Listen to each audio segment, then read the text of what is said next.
Muy buenas noches, queridos telespectadores, bienvenidos, bien hallados también en Hablando Claro. Es un placer volver a tenerles al otro lado, como siempre, con ese gran cariño que les tenemos desde aquí, que sé que nos tienen. Bienvenidos a este nuevo curso que acaba de comenzar pues con un montón de noticias, una semana muy intensa. Promete un mes de septiembre intenso y celebrando noticias interesantes de este verano. Por fin el alto al fuego en Gaza es una noticia importante, los esfuerzos también que se están haciendo con los brotes de ébola en Sierra Leona, nuestra solidaridad y nuestro cariño también para esta zona afectada por este virus que todavía no tiene solución médica. Hoy también tenemos una reunión interesante. El presidente de la Generalitat, Artur Mas, se reúne con el líder socialista Pedro Sánchez, bueno, pues para hablar de soberanismo y muchísimas más cosas que nos iremos enterando a lo largo de estas horas. Y también la noticia de hoy, el líder Fernando Clavijo ha ganado respaldos, apoyos no vinculantes, pero sí respecto a Coalición Canaria en Tenerife, de cara ya a ese Congreso Nacional que se celebra el 12 de septiembre. Por otra parte, les avanzamos que en estas horas también se produce un pleno importante en el Parlamento, un pleno extraordinario sobre esa consulta también acerca del sí o no a las prospecciones petrolíferas, si la ciudadanía debe intervenir o no en estos debates. Bueno, pues muchas más cosas. Nos encantará tenerles cerca durante toda esta temporada que empezamos ahora con toda la ilusión y, por supuesto, esperando también sus respuestas y sus apuntes también. Nosotros con los brazos abiertos en esta cadena. Estamos en un momento culminante político, como estaba avanzando al principio del programa, sobre política en Canarias. Y es un verdadero honor tener esta noche a un hombre clave en la política canaria en este momento, como es el presidente del Parlamento, don Antonio Castro. Buenas noches, bienvenido, y de verdad un lujo tenerle en este momento tan importante de la política. Muchas gracias, muy buenas noches, María. Para mí el placer es mío. Sinceramente estoy pues muy a gusto de estar aquí en este programa. Y en estos albores también, porque en estas horas ese intenso debate que se promete sobre las prospecciones petrolíferas en el Parlamento. ¿Cómo están las posturas? Imagino que candentes al rojo vivo. ¿Es conveniente esa soberanía, esa consulta, que el pueblo decida? ¿Debe ser una cuestión política? Bueno, es un asunto, efectivamente, es una cuestión política, no cabe duda. No está obligado a hacer estas consultas. Pero no cabe duda de que los tiempos modernos, los tiempos actuales, es decir, los avances de la sociedad, en una palabra, más que podríamos hablar de tiempos actuales, los avances de la sociedad requieren que las decisiones políticas se tomen con conocimiento, con un profundo conocimiento por parte de los ciudadanos y mejor si hay participación. Y desde ese punto de vista, pues no cabe duda que la decisión del Parlamento de Canarias tiene una trascendencia enorme. Es la primera vez en toda la historia, los más de 30 años de recorrido del Parlamento de Canarias, que se plantea un asunto de estas características. Nunca antes se había planteado. Aquí en Canarias se planteó un referéndum cuando los comienzos de la autonomía, en cuanto a la vía, al artículo constitucional por el cual se accedía a la autonomía de Canarias. Y fue solicitado por todos los ayuntamientos y cabildos de Canarias, que era lo que entonces establecía la norma. Y que usted tuvo una parte activa, además, sí, muy bien, importante. Sí, bueno, efectivamente, de apoyo ahí estábamos, a la democracia, de apoyo al menos, estatuto. Pero que yo quería decir que fue frustrado. Se hizo todo eso y después se frustró. Y se frustró por un pacto entre la Unión de Centro Democrático, que gobernaba entonces, y el Partido Socialista. Hicieron un pacto, quiero recordar. Bueno, pues ahora esperemos que la consulta se pueda celebrar y que no quede frustrada por una decisión de este tipo, porque en sí no es un referéndum para tomar decisiones, porque el referéndum en sí legalmente no es un referéndum, es una consulta, y la consulta no sería vinculante, pero tendríamos la opinión de los ciudadanos. Aunque hay una disparidad de criterios jurídicos, el Partido Popular alega que no sería legal, sin embargo Coalición Canaria, la parte jurídica dice que sí es legal, pero realmente merece la pena que el pueblo sea consultado en este caso. Sí, yo creo que sí, y además este tipo de actuaciones, si es que se produzca, que se haya producido en el Parlamento de Canarias un debate sobre todas estas cuestiones, es importante porque ayuda a forzarnos a las instituciones, a los políticos, a hacer las leyes más claras. Porque si estamos en todo este proceso de discusiones, es porque las normas que existen no son suficientemente claras. Quizás porque cuando se hizo la Constitución y los Estatutos de Autonomía estábamos en una situación muy distinta, que yo pues tuve, creo que la fortuna de vivir ese tiempo, también en política activamente, pero a lo mejor la intención del legislador en esa época era precisamente no forzar las situaciones y dejar terrenos, no ambiguos, pero dejar terrenos abiertos para que las generaciones de políticos venideras, las futuras instituciones, tuvieran cancha de discusión y de adoptar acuerdos que pueden ser también perfectamente legales.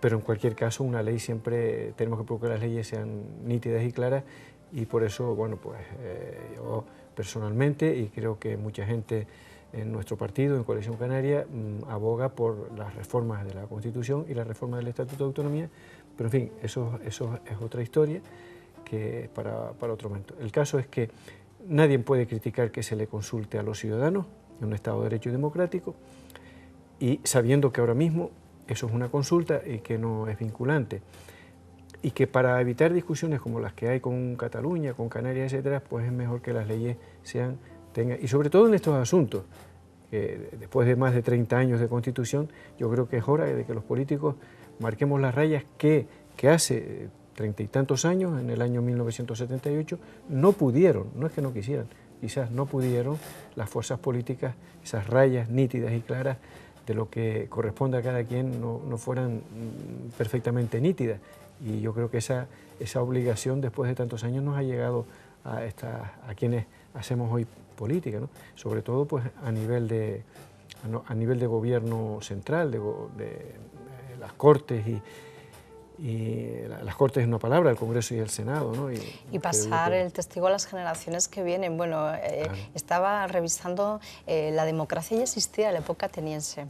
Democracia tenemos hace muchos siglos. De ahí vienen sus raíces. De ahí vienen sus raíces. Un senado romano con 300 senadores en aquel entonces. Sí. El Parlamento británico en el año 1700, el primer parlamento reconocido, bueno, en la historia reciente, porque hasta en el siglo XII más o menos, en León, también se celebraron unas cortes con Alfonso IX. Es decir, viendo un poco la historia de lo que son los parlamentos, las cortes, la legislación, este Parlamento de Canarias le he visto muchas veces cómo lo llama la Casa del Pueblo con mucho cariño. Siempre dice que el Parlamento es la Casa del Pueblo y está abierto a los ciudadanos. ¿Realmente cree que debería haber en este sentido también más acceso al Parlamento por parte de la ciudadanía? Yo siempre los veo manifestándose a la puerta del Parlamento cuando hay temas, seguramente con el tema del petróleo también habrá nuevas manifestaciones a la puerta del Parlamento. Les he visto con las reivindicaciones contra la privatización de AENA, he visto con la ley de educación, he visto momentos muy importantes, ¿no? El pueblo en la puerta reclamando justicia, paridad, equidad. Sí, efectivamente, tanto en Grecia y sobre todo en Roma, el centro de decisiones estaba en el Parlamento y el César no podía hacer nada que no estuviera acordado por el Senado. No, ese es el principio de la democracia, del Estado de Derecho, ¿no? En la medida que las instituciones, en este caso los parlamentos, han cedido funciones a los gobiernos, legítimamente, eso no es que no pueda ser, no es que esté mal y no que sea ilegal, pero no es lo mismo ejercer la función directamente que a través de una institución que la tiene delegada, ¿no? La institución del Parlamento. Y después hay otra parte también, al Parlamento en muchas ocasiones las decisiones le vienen dadas, y no por el gobierno, que a veces pues, en ocasiones también, sino por los propios grupos parlamentarios que a través del entendimiento de lo que es un acuerdo, pues el centro del debate no está en el Parlamento. Ya que el Parlamento cuando llega a una decisión, pues en el 80% del ámbito de esa decisión viene adoptado. El Parlamento, hombre, siempre tiene un papel que juega, hay modificaciones, y hay ocasiones que las iniciativas nacen del Parlamento.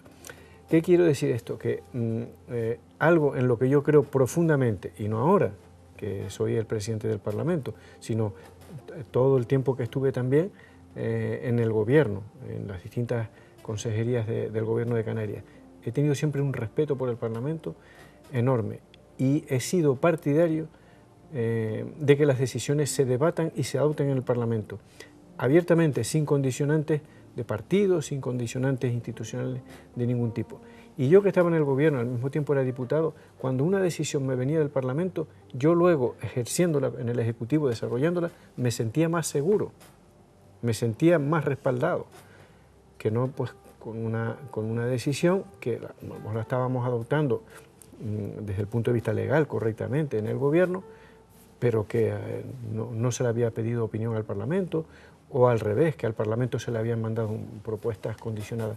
Sobre esto habría mucho que hablar. Sí. Un Parlamento, es decir, un Estado de Derecho que funcionara de esa manera, con las decisiones, todas, cuando digo todas sé que no pueden ser todas, pero sé a lo que me estoy refiriendo, así que las leyes nacieran, se discutieran y se aprobaran sin influencias externas de ninguna otra institución, el Parlamento pues permite, sería un Parlamento más abierto por otra parte, porque permitiría que los diputados, que cada uno vivimos en las islas, se nos acercan los colectivos, nos facilitaría, sabiendo que tenemos capacidad de movimiento en el Parlamento, nos permitiría reunirme con agentes sociales, con agentes económicos, con agentes profesionales. Habría más interactuación con ONGs, con ciudadanos. Exactamente. Entonces había muchas más posibilidades. Eso, por mucho que se quiera, el gobierno lo hace y le es mucho más difícil, y los grupos parlamentarios lo hacen, pero es mucho más difícil cuando ya vienen posturas predeterminadas. Entonces ahí ya, a partir de ahí, el diálogo, es decir, que las decisiones se adoptaran después de haber tenido un conocimiento profundo, a mí me parece que las leyes serían más duraderas, más aceptadas por parte de todos, y todos estaríamos con el pensamiento del interés general. Es decir, hay asuntos ideológicos, de partido, de defensa, pero hay otros asuntos que son de interés general y en los cuales tenemos que procurar hacerlos con la participación, el criterio y la voluntad de todos. Ese era el criterio que buscaban los antiguos filósofos como Platón, Sócrates, el equilibrio entre lo público y lo privado. Eso ya eran debates de hace muchos siglos. Pero si hablamos de decisiones, hablaba de toma yo le diría de una broma, decisiones. que eso yo no lo sé porque no los conocí, pero es cierto porque está en los libros, evidentemente está en sus tratados. Sí, bueno, pues eso es así. Yo creo que es que la democracia, trasladándonos en el tiempo, que es difícil ponerse en aquellas situaciones, ¿no? Porque está a siglos pero de esas culturas, ¿no? De siglos, que ya es fácil decir. De historia. Sí. Y de debate, y de lucha, a decenas de logros. de siglos, sí. Entonces, pero es difícil ponerse en esa situación. Pero tuvo que nacer así, de decir que las personas, los colectivos, los ciudadanos, las personas que veían con las condiciones adecuadas, con conocimiento y tal, pues los nombraban sus representantes y ellos llevaban esas decisiones porque se reunían, también eran menos personas, los tenían los colectivos cerca, pero se reunían con ellos y iban a defender allí lo que habían hablado con ciudadanos, digámoslo. Palabras claves: decisiones, colectivos, representantes. Estamos en pleno cambio a todos los niveles, sociales, políticos, por supuesto, y Coalición Canaria también está de cambios. Usted fue fundador de Coalición Canaria, 28 años en política, un sociólogo, que más adelante en la entrevista le pediré que nos haga un pequeño análisis social. ¿Cómo está Coalición Canaria en este momento, con esta victoria no vinculante, pero sí importante, de Fernando Clavijo aquí en Tenerife, respaldado ya, tiene avales por parte del partido? En estas horas también se celebra el Consejo Político Insular en La Palma. Usted es una pieza clave en la política en este momento y en toma de decisiones. ¿Cómo ve esta situación?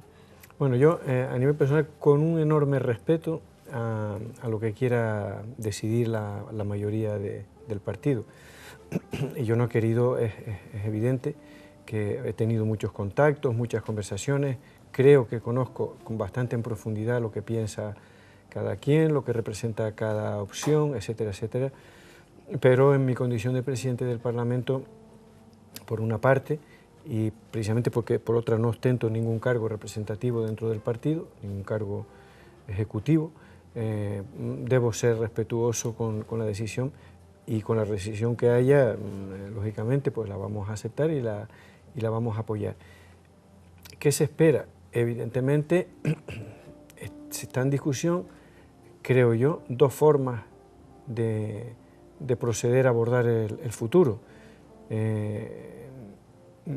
Una, con los modelos que tenemos actualmente, ¿no? Como hemos trabajado los últimos 10 o 12 años, y otro modelo para adaptar la situación a las exigencias actuales y a las formas actuales.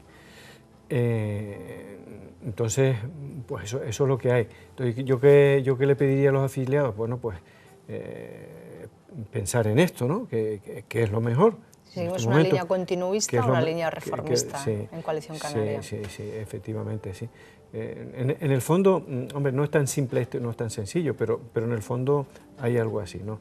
Es decir, que desde el Congreso de Coalición Canaria, que me parece que fue hace 2 años, 1 año y pico largo,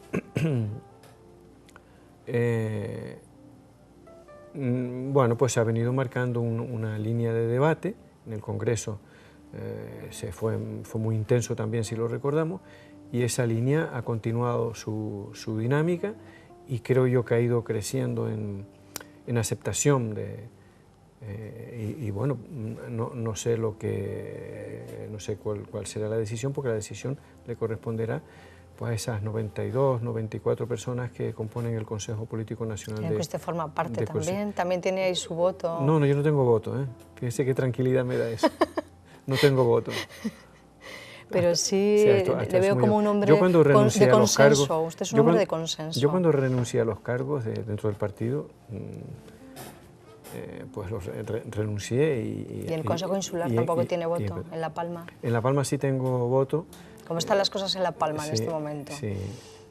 Bueno, pues yo creo que igual en todos los sitios en La Palma, la preocupación mayor, lógicamente, es la isla de La Palma. Es que yo creo que somos conscientes, el partido es muy consciente de que hemos vivido una legislatura muy desafortunada para La Palma políticamente, con mucha confrontación, con mucha inestabilidad, donde la fuerza política que ganó las elecciones, Coalición Canaria, pues no gobierna. Ha habido un pacto.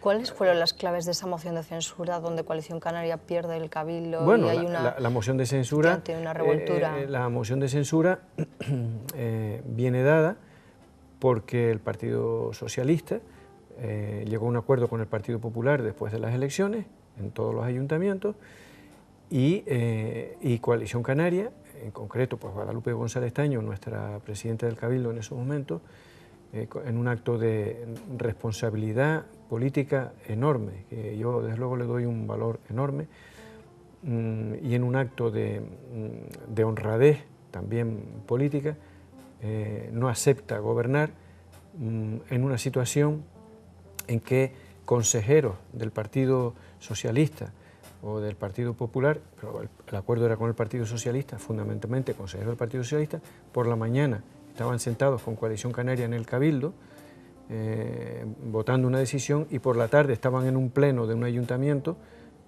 pactando, no con Coalición Canaria, sino con el Partido Popular, pues una cosa distinta o similar.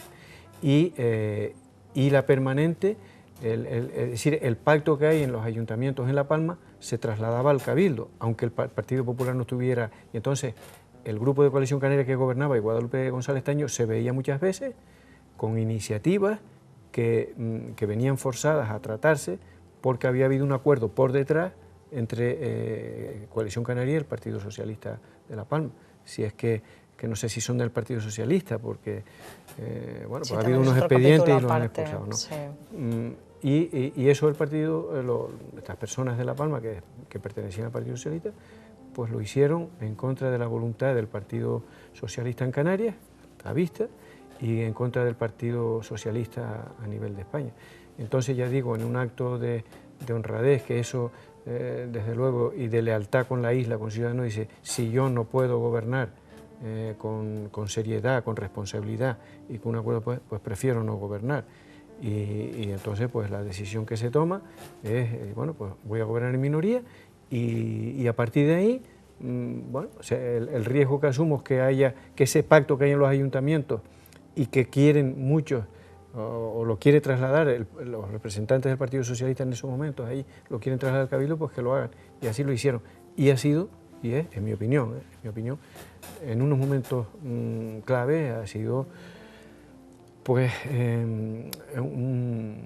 un atraso para la isla de La Palma, pero ya digo, en cualquier circunstancia, tampoco el pacto Partido Socialista, Coalición Canaria, en las condiciones que estaba, con unos ayuntamientos por otra línea, es decir, en turismo proponiendo una cosa y el Cabildo otra, pues no, no se podía gobernar. También le solicitaron a Sierra Antona que apoyara más el turismo a través del gobierno de España. Si me perdona, para terminar, que esto me parece... Bueno, pues si en esa situación, ¿quién se ha perjudicado? ¿Coalición Canaria, que se ha ido a la oposición? No, se ha perjudicado la isla de La Palma, con una legislatura que yo... Entonces, las cosas así no funcionan en política. La política tiene que ser seria, responsable y moverse en unos parámetros que son los que hacen que los problemas se puedan resolver y que se puedan abordar desde un punto de vista coherente, desde la base hasta arriba, teniendo posibilidades de hacerlo. Cuando no hay posibilidades de hacerlo, hay que buscar fórmulas de solución, pero ahora había sí. Respecto a las mociones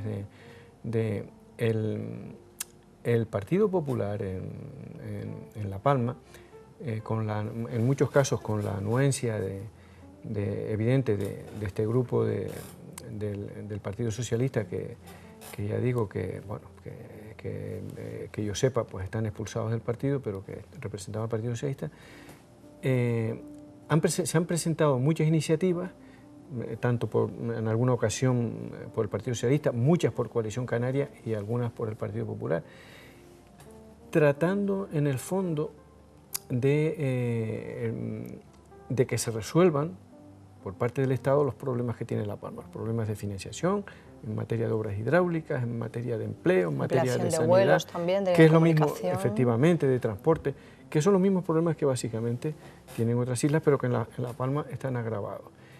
Y eso se hace con el Partido Popular, no, que yo sepa, no ha cumplido una de esas iniciativas. Yo lo siento, pero en esto tengo que ser claro, porque lo que me afecte a la isla de La Palma, a mí profundamente me duele como ciudadano, y porque veo nuestra gente y los problemas que hay en la isla de La Palma y las necesidades que tiene. Y entonces eso se hace para cubrir el expediente en muchas ocasiones, y en otras pues no tiene respuesta, ¿no?, cuando lo han hecho tal. Eso es la triste realidad que nos ha tocado vivir en esta legislatura y que yo espero que no suceda en el futuro. Antes estaba hablando de la retirada elegante y responsable en cierta forma de la expresidenta del Cabildo de La Palma, doña Guadalupe. La renuncia. La renuncia. Si yo dije retirada, lo retiro. No, es una renuncia. La palabra la usé yo un poco como para es igual, pero describir un poco. Aprovecho para aclararlo. Sí. Renuncia. Sí. ¿Cree que es el momento de la retirada? Esta palabra la reitero, de Paulino Rivero, debe descansar, debe retirarse y no ser candidato a la presidencia una vez más del Gobierno de Canarias, o esta pugna que hay entre los dos candidatos está muy reñida todavía. Mire, ahí yo, claramente, yo voy a ser muy claro porque además mi opinión es conocida en este sentido por quien la tiene que conocer o por las personas que la tienen que conocer. Esa decisión no es opinable. En mi opinión, haría yo muy mal en opinar.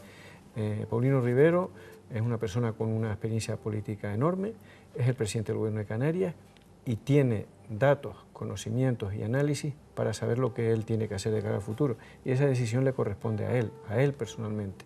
Y si me apuras mucho, ni siquiera cabe los consejos, el asesoramiento que le podamos dar. Yo no sé, seguro que Paulino Rivero tiene mucha más información que yo sobre, en fin, cómo puede ser el futuro de Canarias y qué cosa puede...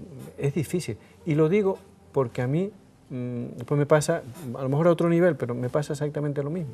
Los años que uno lleva en la política también deben servir para algo. Y uno se da cuenta, yo por lo menos me he dado cuenta, de cuándo es el momento adecuado para decir, bueno, yo estoy en el partido, yo aquí estoy, lo que pueda ayudar, lo que se pueda necesitar, y si necesita mi experiencia. O, por el contrario, uno ve que la situación le parece que, oye, pues yo quiero seguir luchando, estoy dispuesto... ¿Cree que Paulino ha tomado esa decisión, que el presidente ya...? No lo sé, eso corresponde a él, y ya digo, las personas que deben saber esta opinión la tienen, porque si no yo ni siquiera hablaría de lo que estoy hablando, pero es una decisión personal, muy personal de él, es lo que yo opino sobre su situación, y desde luego muy respetable, que tendría todo el derecho del mundo a hacer lo que haga, Cuestión distinta es el resultado.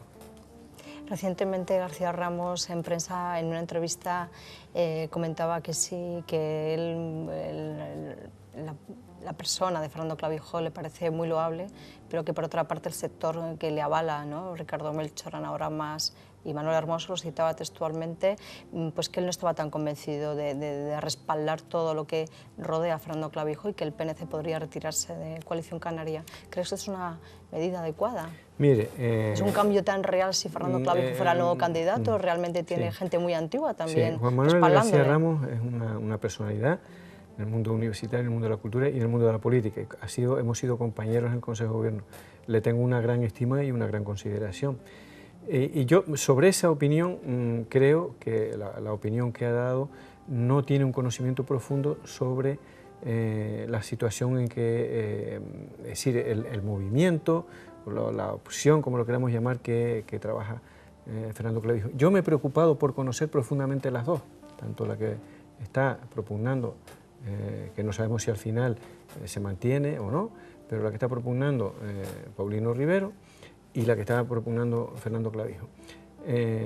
Fernando Clavijo no es una persona influenciable por nadie, lo mismo que no lo es Paulino Rivero, exactamente lo mismo. Entonces, decir que no le gusta el entorno, yo creo que es porque no tiene una información adecuada.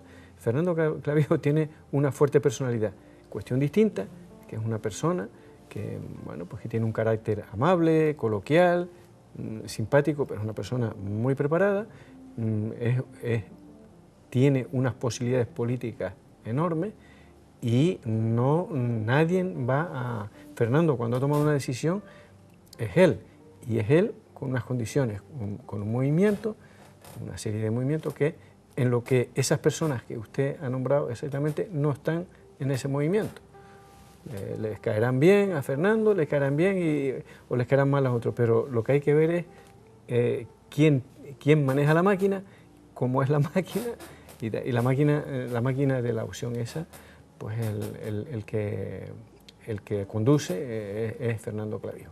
Y las piezas son piezas nuevas todas, no son piezas... Y si fuera el candidato cuestión finalmente... distinta es que desaprovechemos, que es un error grave, desaprovechemos a personas como el presidente Manuel Hermoso, que tiene una experiencia tremenda y que para mí es ejemplar verlo en las reuniones de partido.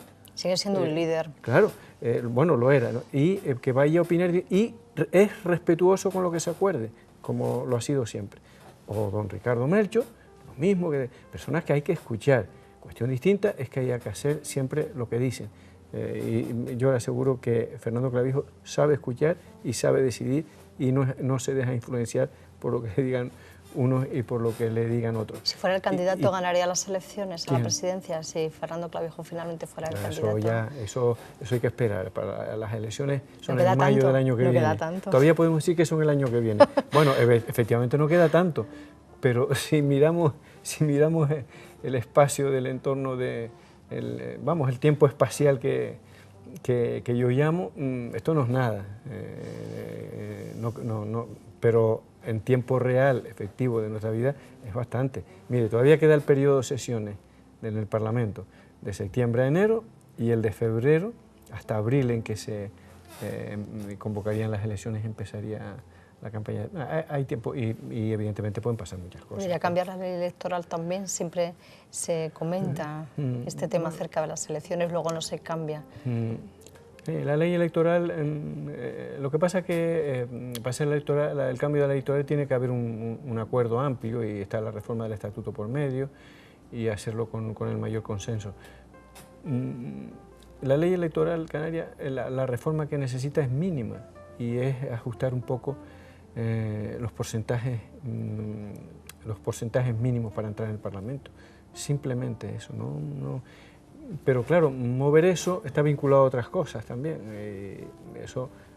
Por lo tanto, yo creo que es mejor hablar de la reforma del estatuto, cómo sale adelante, y ahí, en ese paquete, una expresión que yo uso porque es coloquial, pero que no me gusta decir, en ese conjunto de medidas, pues estaría la ley electoral. Aquí no se puede ir, en política, en ese tipo de cuestiones no se puede ir picoteando por un lado esto, por otro, no. Hay que tener una visión de conjunto, de lo que se quiere, ¿no? Y hay que respetar los derechos de los ciudadanos, facilitar que los ciudadanos tengan representación en el Parlamento, pero al mismo tiempo también hay que cuidar porque el funcionamiento de las instituciones sea posible, esté ajustado a derechos, sea democrático y participativo. Así que, lo que no me ha dicho todavía es a quién va a respaldar, si a Fernando Clavijo no, o a no, Paulino Rivero. ¿Eso es secreto? Sí, claro. Y además yo no voy a votar, no tengo ninguna necesidad de hacerlo, ¿no?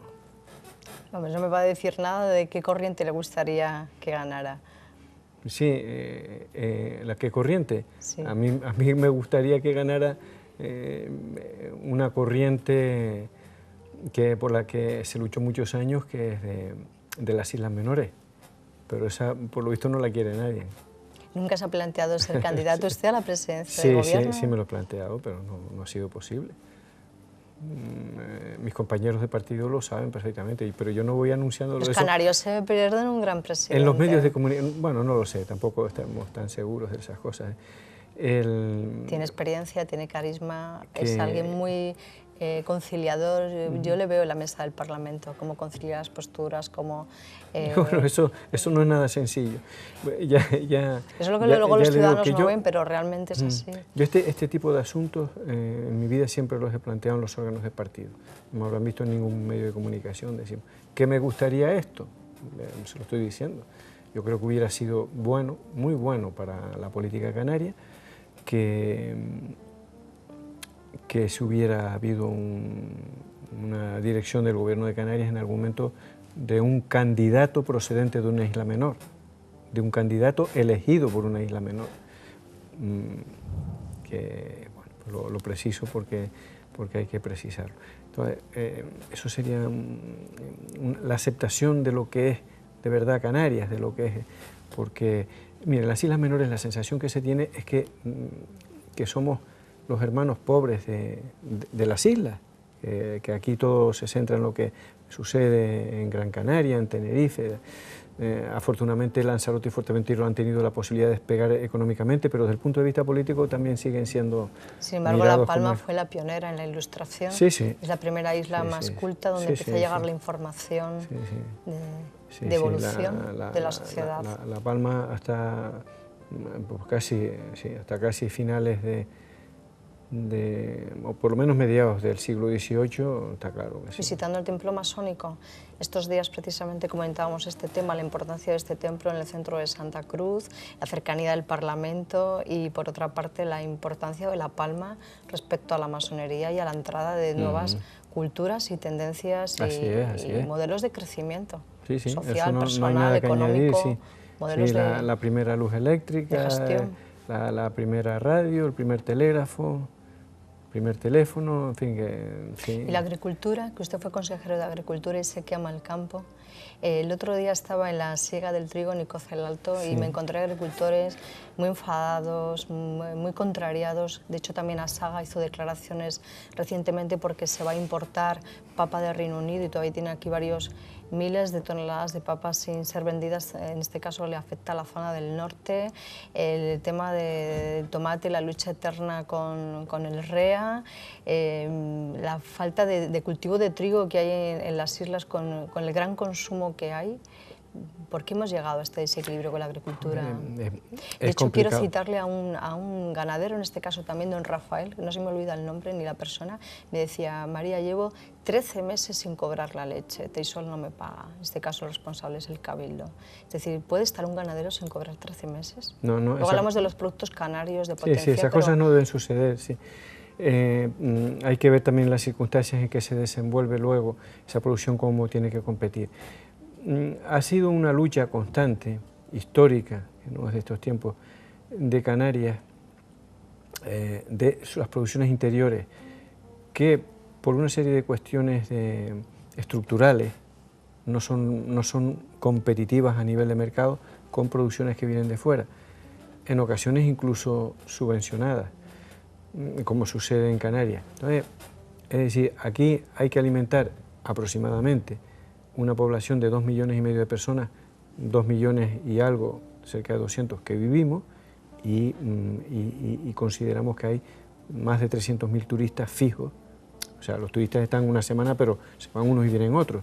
Hay más de 300.000 personas fijas en Canarias también. O sea, estamos alrededor de 2,5 millones, 2,600,000 habitantes, que hay que alimentarlos. Y claro, si a esas personas que vienen no se les dan productos en las comidas, productos baratos, el mercado turístico se vuelve menos competitivo y afecta a la economía. Y las producciones aquí, por una serie de cuestiones estructurales, de dimensión de la propiedad, de los costes sociales, los niveles de producción pues hacen que no sean competitivos. Entonces se buscó un régimen, se buscó una norma dentro de la Unión Europea que se negoció en aquellos tiempos, afortunadamente se consiguió, que es el POSEICAN. ¿Y el POSEICAN qué permite? Es decir, vienen productos de fuera básicos que hay que controlarlos todos los años, leche, queso, aceite, plátano, azúcar, viene por unas cantidades controladas y bien subidas. Y se supone que se le deja un espacio para las producciones canarias. Entonces aquí esto nos podría llevar la tarde, pero ¿qué está faltando? Aquí está faltando una mejor organización del sector productor, que en Canarias es pequeño, ¿no? Pero las organizaciones conjuntas muchas veces no son ágiles, las producciones no vienen en la misma época. Es que aunque se hable de independentismo, por ejemplo, si la isla las islas no se autoabastecen, sí, por ejemplo, es complicado. Pero vamos, bueno, no, hoy en día no, yo creo que no, pero yo creo que esa no, pero para terminar, entonces, quiero decir, y una falta de compromiso de los consumidores canarios, y en este caso me estoy refiriendo a los ligados al sector turístico, un compromiso con la sociedad canaria, con los productores canarios, que por otra parte contribuyen a mantener el paisaje. También se quejan de esto. Nuestros viñedos, nuestra ganadería, con los pastizales, con el cultivo de la papa, etcétera, etcétera. Y entonces asumir en los costes que de fuera un producto barato, que lo mezclo con el de aquí, saco un precio, y eso no sería costoso. Y eso es organizarlo. Con esa lucha se lleva años. Y claro, desde el punto de vista legal estamos en una economía de libre mercado en la Unión Europea, pero no hay nada que impida a nosotros organizarnos de esa manera. La independencia no tiene que ver nada con el autoabastecimiento. Hay un montón de países del mundo que todo les viene de fuera, no que produzcan. Eso no, la independencia más bien es otra cosa de cuestión política, ¿no? Que eso cada uno puede pensar lo que quiera, hasta lo que yo me muevo en el marco de la Constitución y por lo tanto pues no, sí creo que Canarias tiene que tener un régimen propio, diferenciado y con unas competencias acordes con lo que es Canarias, que no es geográficamente no es continente europeo y tampoco es continente africano y también tiene una condición de archipiélago, alejado, etcétera.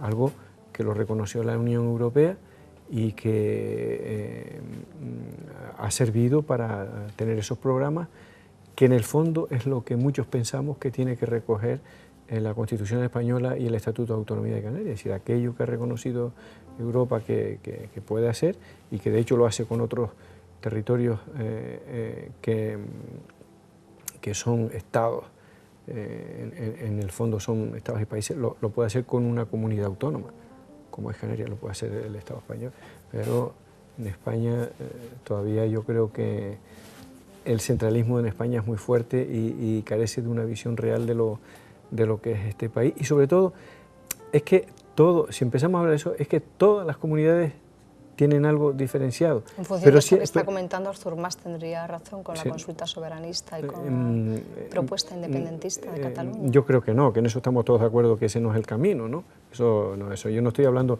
yo creo que estoy hablando muy claro como para saber, cuando yo dije que yo estoy en el marco de la Constitución y del Estatuto, yo creo que ahí queda todo dicho.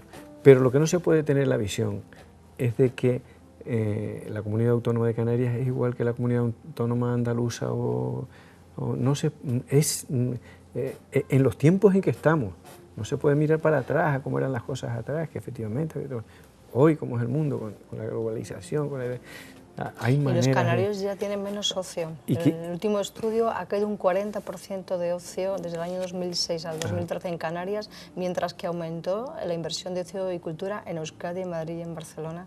En Canarias cayó 40%. Claro, sí, porque hubo una nos crisis. Nos divertimos menos en Canarias. Es que nos olvidamos, pero también es que hubo una crisis turística, que, en fin, que ahora está recuperándose, ¿no?, la cantidad de turistas que vienen, pero que hubo hasta que, desafortunadamente para ellos, ¿no?, pero pasaron todos estos problemas de la primavera árabe que llamamos, ¿no?, sí. Ha hecho un movimiento y eso ha beneficiado indirectamente no solo a Canarias, también a otros destinos turísticos, ¿no? Pero claro, la obsolescencia, que es un problema en las infraestructuras turísticas, está ligada también a la demanda y al rendimiento turístico. Y todo eso está ligado también a los precios que hablábamos antes. Qué difícil es gobernar, qué es difícil ajustar la economía. Pero si hay voluntad, todo tiene solución.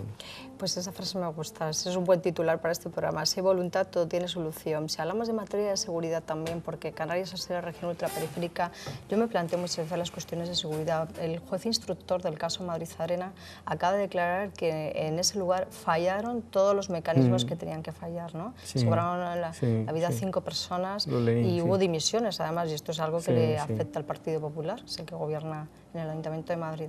Por otra parte, también me llama poderosamente la atención el empresario de Seguridad Integral Canarias, Miguel Ángel Ramírez, que fue condenado a 3 años de cárcel y tiene un indulto parcial, pero que también es un tema, ¿no?, que me planteo, bueno, y entonces, ¿en manos de quién estamos a veces, no? El indulto polémico de Gallardón, a este empresario canario que también se dedica a temas de seguridad, fue por otro tema, fue por un tema urbanístico, pero bueno, yo sigo pensando en la seguridad. Y el otro día también, don Antonio, también otro tema polémico, en este caso en Nicoz el Alto, me comentaban también los campesinos, asociaciones en Los Realejos, el nuevo jefe de seguridad, José Marrón, tiene un sueldo muy elevado, me comentaban, efectivamente aparece reflejado en el boletín, donde se ven estos sueldos que a veces son tan elevados, y además incluso había publicado un plan de seguridad que pertenecía a Los Realejos en la web, perdón, de Santa Úrsula, que el plan de seguridad de Santa Úrsula se había publicado en la web de Los Realejos, y eso también causa el estupor de la ciudadanía, es decir, en manos de quién estamos. Debería haber una ley que regulara la seguridad, los cargos de seguridad en los ayuntamientos, y no ser designados como cargos de confianza, y regular los sueldos, porque claro, podemos estar en manos de cualquiera. Es decir, si empezamos a mirar las redes de seguridad que tenemos en Canarias o que tenemos en España, yo a veces me pregunto en manos de quién estamos, ¿no? ¿De qué tipo de seguridad? Porque yo creo que las fuerzas de orden público, la Guardia Civil, la Policía Nacional, la Policía Canaria, me parecen de un nivel de competencia enorme en Canarias, estando infradotados de medios, que yo sé que está muy... No sé, si usted se refiere a seguridad privada. Seguridad privada. Sí, igual. Pero ese mundo que yo desconozco... Habría que regular. Claro, mire... Por este alto nivel de quejas, de ciudadanos indignados, lo que cobran este tipo de personas... Sí, mire, yo es muy complicado, ¿no? Sí, por supuesto, pero las cosas hay que verlas... O crear plazas públicas también. Sí, las cosas hay que verlas en los términos justos, ¿no? Estamos hablando de un problema puntual, de una serie de cosas que yo creo que funcionan bien. Es decir, que Canarias, si de algo puede presumir hoy, y yo no me estoy refiriendo a casos concretos de funcionamiento, ha habido también actuaciones incorrectas en algunos de los cuerpos que yo nombré y tal, y han sido cortados en sano, y eso deberíamos alegrarnos todos, sino que la globalidad es que la seguridad que gozamos en Canarias es muy buena, para lo complicado que es, donde entran al día cientos de miles de personas y pasan por nuestros aeropuertos y de todo. Claro, hay cosas que funcionan mal, que vienen de atrás, hay casos concretos. Cuando se habla de corrupción, es bueno, en los políticos, yo no sé, pero pero debe haber 130.000, yo no sé cuántos políticos en España. Bueno, pues a lo mejor hay habría que llamarlos mil golfos, ¿no? Mil personas de tal. Lo que le iba a comentar, que entonces, hay que establecer medidas, esto me interesa, hay que establecer medidas para que eso no pase tampoco. Sí. Pero lo que no podemos es decir, no, es que esto está todo así. No, eso no es verdad, ¿eh? Eso se lo juro que yo digo las cosas como las creo y como las veo. En el caso de los políticos hay 14.000 aforados en España, pero si a este aforamiento le sumamos los cuerpos de seguridad, se convierten en 280.000 aforados. Sí, pues muy bien, eso yo lo acabo de decir el otro día, que yo no estoy de acuerdo, pero lo que tampoco estoy de acuerdo es que ahora surja cuando va a haber elecciones en este tema. Esos son asuntos de Estado. Y que cuando empieza la legislatura, las fuerzas políticas más importantes, más implantadas democráticamente, yo creo que todas, pero por lo menos las que tienen mayores responsabilidades, deberían zanjarlo. Lo mismo que estamos hablando del debate de los ayuntamientos, si la lista más votada, no sé qué. ¿Está de acuerdo también con esta propuesta de Mariano Rajoy? Sí, ahora lo vemos. La propuesta de Mariano Rajoy, todos los partidos la hemos defendido en algún momento. Y la entendemos. La ley Rajoy, como la llaman ya. Lo único que no se entiende, y que es por lo que es, primero, que la saque sin haber hablado con nadie, eso no se hace para una ley de esas en política, aunque tengas la mayoría absoluta, y segundo, que lo haga cerca de unas elecciones, porque todo el mundo puede pensar que lo estás haciendo por interés partidista. Y eso no son leyes. En este país tenemos que empezar a hacer las leyes que sirvan para todos. Y para cuando estás en la oposición y para cuando estás en el gobierno, porque normalmente el que está en el gobierno las hace pensando que va a seguir siempre en el gobierno. Disparate, porque no va a seguir siempre en el gobierno. Y los que están en la oposición actúan, cuando participan en las leyes, oponiéndose porque dice, bueno, cuando me toque estar a mí, lo hago a gusto mío. Eso hay que superarlo. Este tipo de normas, este tipo de normas básicas de convivencia esenciales, hay que consensuar y hay que hacer en los momentos oportunos. Y no se anuncian si no hay un consenso mínimo. Entonces, por lo tanto, un buen planteamiento, un planteamiento que a mí me parece razonable, pues queda descalificado de entrada. A mí me parece que no es correcto tacharla de antidemocrática, cuando hay un montón de países que llevan un recorrido democrático mucho mayor que el que nosotros tenemos en España, que las tienen. Porque la alternativa a esto es la segunda vuelta, que tiene, por ejemplo, Francia. A ver quién dice que en Francia no hay democracia, ¿no? Y Francia tiene una segunda vuelta, pero eso tiene un coste electoral. Y la segunda vuelta no van sino las dos opciones más votadas. Entonces las minorías no están. Por el sistema que se propone aquí, que ha propuesto este gobierno, pues las minorías irían. ¿Qué sucede? Que sin tener la mayoría de votos se le da la mayoría en instituciones como ayuntamientos. Pero yo no quiero entrar en discutir la bondad de la ley, que ya digo, me podría parecer razonable, sino que ha nacido planteada de manera desafortunada, ¿no? El Partido Popular perdería muchos ayuntamientos en Canarias con esta ley de Rajoy. Bueno, en La Palma no estaría gobernando el Partido Popular, salvo en un ayuntamiento, creo. O no sé si estaría, sí, salvo en un ayuntamiento estaría gobernando. Cristina Tabillo gobernaría en Santa Cruz, sería alcaldesa, que por cierto fue la primera mujer que compartió mesa como vicepresidenta de la mesa del Parlamento. Bueno, sí, venían, no solo teníamos 3 mujeres. Yo en la legislatura pasada fue la primera vez que había mayoría de mujeres en la mesa del Parlamento. Cristina Tabillo, Francisca Luengo y María del Mar Julio. Que además usted es un gran defensor de la mujer. Bueno, yo lo sé, digamos que apoya a la mujer en la política. La igualdad para mí ha sido toda la vida, no la he tenido que inventar después ni a sumarme, fue la séptima legislatura, que fue la pasada, por primera vez en el Parlamento de Canarias hubo mayoría, y era Cristina Tabillo, que era la vicepresidenta primera, María del Mar Julio, la secretaria primera, y Francisca Luengo, que hoy es consejera, era la secretaria segunda. No está nada mal, ¿no? Y en cambio en esta legislatura solo tenemos a doña Águeda Montelongo en la mesa, ¿no? Pero eso es así. Yo estoy encantado, no puedo decir que estoy en desacuerdo con los que estén en la mesa porque está funcionando perfectamente, ¿no? Son unas personas magníficas, con experiencia, con sentido institucional, que hace falta, eso no se tiene siempre en política, y que han ayudado mucho a sobrellevar los problemas de esta legislatura. Pero visualmente y porque creo que a lo mejor pues refleja más la realidad del propio Parlamento, pues a lo mejor era bueno que hubiera habido 2 mujeres como mínimo, ¿no?, en la mesa. Y le voy a dejar aquí una perla, que estoy deseando que por primera vez haya una mujer presidenta del Parlamento de Canarias, que hasta ahora yo soy el quinto, ¿no?, el quinto presidente del Parlamento de Canarias. pues yo creo que ya es hora de que hubiera una mujer, o sea, que yo lo vería muy bien eso. Pero será lo que quiera, evidentemente, lo que quiera la mayoría, lo que quieran las fuerzas políticas. Sería un gran logro.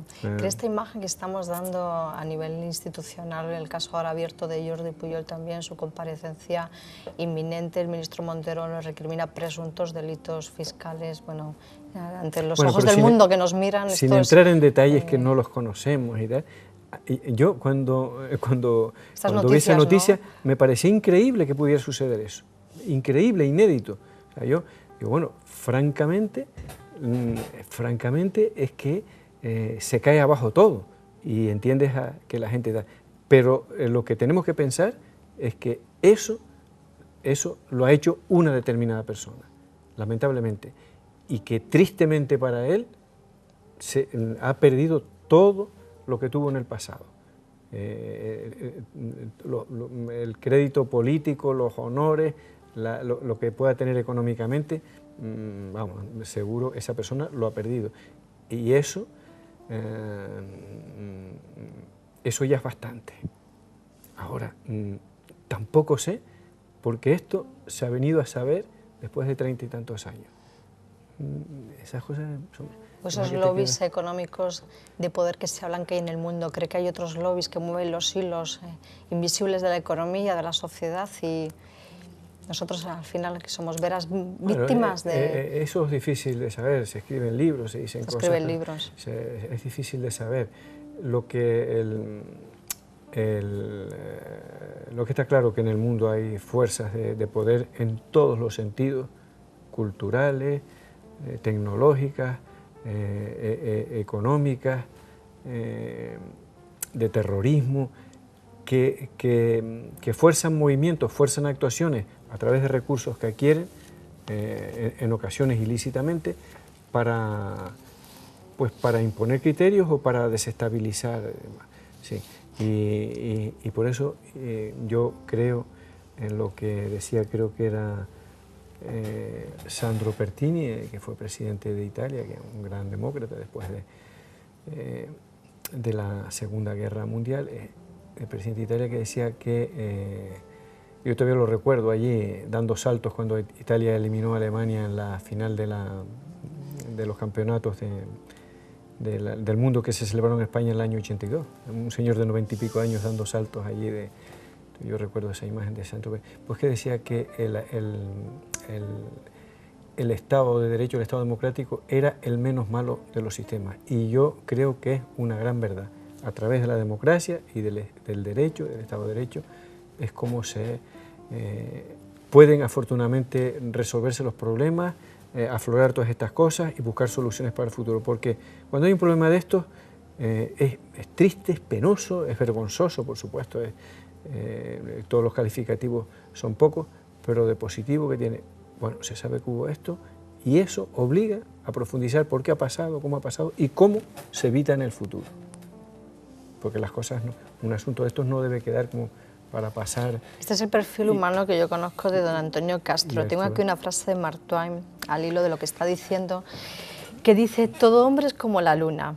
Al final el hombre, bueno, y la mujer, pero tenemos ese lado femenino. Todo hombre es como la luna, con una cara oscura que a nadie enseña. ¿Cree que realmente en la política también sucede lo mismo y Coalición también tiene una cara oscura que no enseña y que desaparecería, como dicen algunos politólogos? Otros dicen que debe continuar, pero con reformas. ¿Esa cara oscura debe ser lavada? La cara oscura de la luna permite descansar, permite que las noches sean así. Por ejemplo. No, en La Palma o en otro sitio. ¿Qué quiero? Que yo, para mí, no, francamente, sinceramente, no, y mire que yo soy un lector de Mark Twain, que fue ya en bachillerato me lo leía, ¿no? Pues nos encargaban leer temas pero en el fondo, yo si pudiera la oportunidad de hablar con él, que ya eso es imposible, pero le preguntaría qué quería decir exactamente, porque a veces nos pasa algo en la vida o descubrimos algo y ya consideramos que eso ocurre para todo el mundo, no sé. Si se refiere a que las personas cometen errores o que una parte de sus deseos nunca se llevan a cabo o no se visibilizan, pues es posible, ¿no? Yo en mi vida no he podido hacer todo lo que he deseado, cosas que he hecho, si se refiere a eso, dice que luego con el tiempo te arrepientes, pues sí, no cabe duda, ¿no?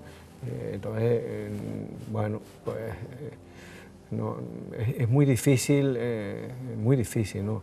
Somos humanos, estamos en la Tierra y tenemos que rendir cuentas tenemos que rendir después cuentas a Dios porque no somos perfectos, ¿no? Somos humanos, rendimos cuentas y miramos a las estrellas. La Palma es de los cielos más importantes del mundo, tiene un telescopio de referencia mundial.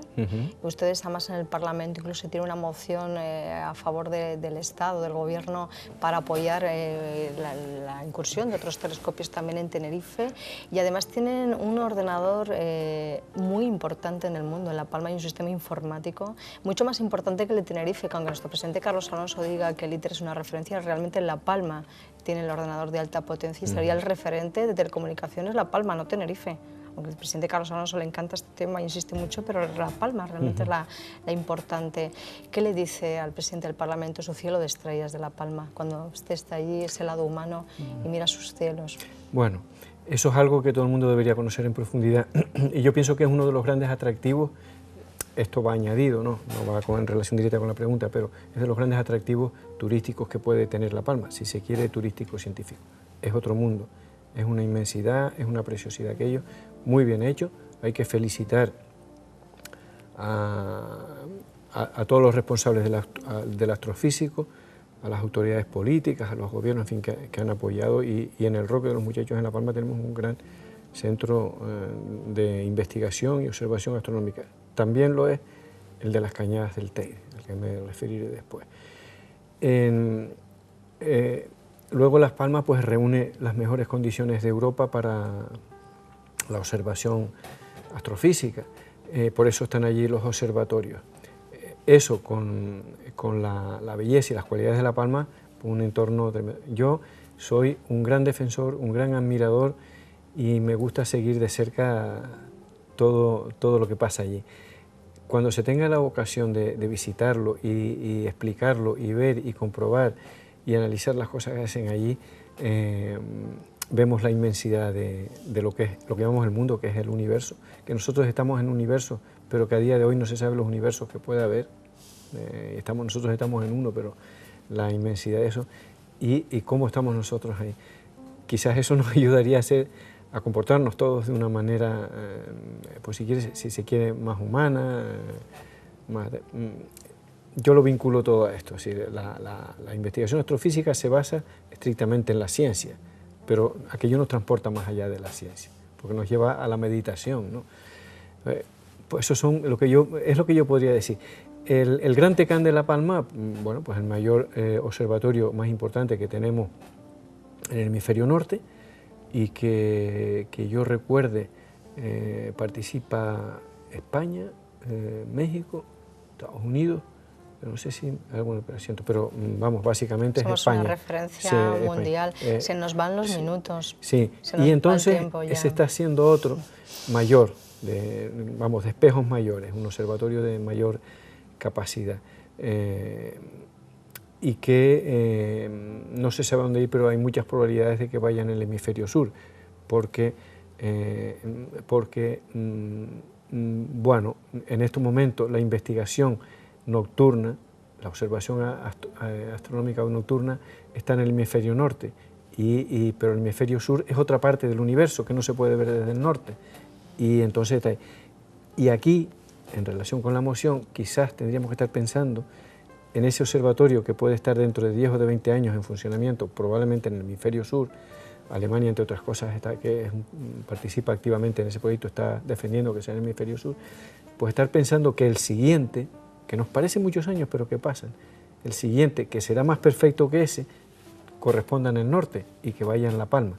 Y el observatorio del Teide, porque los dos observatorios estos canarios de lo que podemos estar muy orgullosos los dos, pueden ser perfectamente compatibles. Y además hacer una investigación distinta. El del Observatorio del Teide, fundamentalmente, está enfocado, que yo sepa, y estaría enfocado, básicamente, no quiere decir que no se haga otro tipo de, pero a la diurna, y el de La Palma a la observación nocturna. Y entonces serían compatibles. Si quieres seguimos hablando de esto. Se ve que le apasiona este tema, se nos fueron los minutos, se nos fue la hora, pero como sé que le gustan las estrellas y la astronomía, le volveremos a invitar otra vez para hablar de lo divino y lo humano. Me quedo con ese perfil, con que somos humanos mirando a las estrellas. Muchas gracias, don Antonio, por esta entrevista. Humanos, sí. Nos ayuda. Humanos somos por naturaleza, sí. Por su cordialidad y por atendernos. Y bueno, que gane el mejor, como se suele decir. Bueno, tendremos candidato ese día 12 de septiembre. Al final todo esto pasará, y vendrán las elecciones de mayo, que son los importantes. Pero mire, que no lo hemos dicho, estamos hablando ahora de Coalición Canaria, pero en el Partido Socialista está sin resolver en este asunto y en el Partido Popular también. Ya les tocará. Ya les tocará. Ya les tocará. En ha empezado Coalición Canaria y ahora todo el mundo mundo está viendo qué pasa en Coalición Canaria. En octubre el Partido Socialista y el Partido Popular de momento no dice nada. Sí, y el Partido Popular, pero tendrá la papeleta. La tiene, sin duda la tiene. Tiene la papeleta de ver quién sí repite el anterior, que es Soria, si es un candidato nuevo, una candidata. Eso también sería para otro largo debate. Pero tendrán que pasar por esa situación. Todos. Que en el fondo son situaciones necesarias, positivas, convenientes, pero que son conflictivas de nuevas a veces, voces, ¿no? Como está Gustavo Matos, por ejemplo, por el yo Partido Socialista, o otros ya con opinar candidatos, sobre Coalición Canaria tengo bastante, igual que en el Partido y en Popular. caso lo que llegaría a opinar, como lo he hecho hoy, pues de las relaciones de Coalición Canaria con otras fuerzas políticas, porque hasta ahí llega, pero en la interioridad, en el funcionamiento interno... Y por no hablar de Podemos, que está en tercera intención de voto en este momento por las encuestas nacionales. Sí. Ha bajado Izquierda Unida y ha subido Podemos. Que no tengo nada que ver, que protestando son magníficos, pero todavía no sé cómo resuelven, se quieren arreglar los cómo problemas, es el día a día. ¿no? Sí. Pues mucho éxito en su trayectoria. Si no se presenta nunca presidente de gobierno, perderemos un gran presidente, estoy convencida, de Canarias, pero sea como sea, compartiremos Cielos y Estrellas otra vez por aquí. Pues muchas gracias. Espero tener oportunidad de compartirlo. Muchas gracias. Y a todos nuestros telespectadores, les esperamos el siguiente jueves con más noticias, con más entrevistas de actualidad. Sean muy felices y sigan disfrutando de este candente mes de septiembre. Hasta pronto.